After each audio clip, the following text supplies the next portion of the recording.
Now, Reem, you've got a story on the front page of The Times about firms cutting jobs. I have to say, the number of people who get in touch with me about this issue.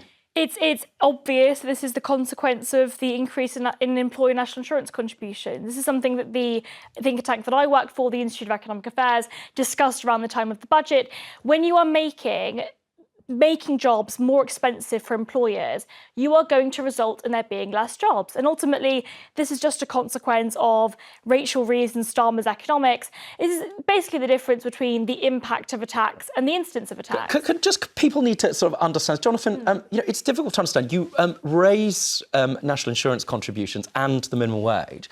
And, it's kind of basic commercial sense, people might say. That means that smaller business are going to employ less people, less jobs, less tax, more unemployment. How is that a good thing for the economy? Well, first of all, increasing the minimum wage is a good thing for low-paid workers. There'll be lots of your viewers this morning who probably work in minimum wage jobs, and they're going to get a pay rise under this Labour There's going to be government. less minimum wage jobs as a result. It's not a good thing. No, it's going to. No, if there's more wages in the economy, that means people are buying more, which leads to economic growth. It does mean that there will be less minimum wage jobs available in the economy. No, it doesn't. No, it doesn't. It absolutely does. If people have got more money and they are spending more... How are they going to have more money when those jobs aren't available in the first place? Just help me. Why would an employer, let's say it's got, 10 bars, why are they going to open another bar given that costs of hiring people are going to go up? It doesn't make commercial sense. Do you see what I mean? Well, I mean, on the tax changes, this government would say that they inherited, frankly, a burning skip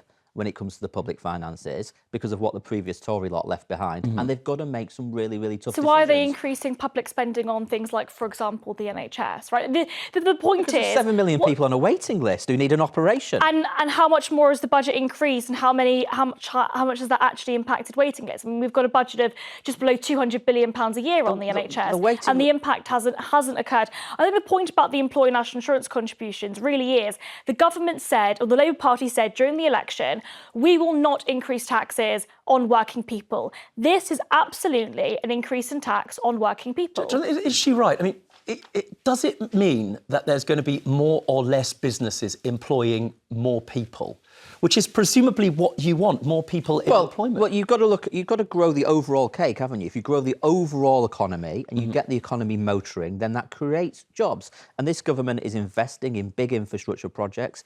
It's reforming something called the planning rules so we can get houses built. All of that gets that. Yeah, but that improves the overall economy. And if you're improving the overall economy, then businesses can thrive. So I agree with Jonathan on the planning stuff. I think that absolutely the government have gone down the right route here. We need to be building more homes so young people like myself can finally be able to afford it. But ultimately, I believe that Rachel Reeves wants economic growth. I don't believe that she knows how to get there. Well, I'm sure there'll be people at home screaming into their coffee or tea or other drinks that are available. We look forward to hearing from them. It's been a delight to hear from them throughout the show. Now,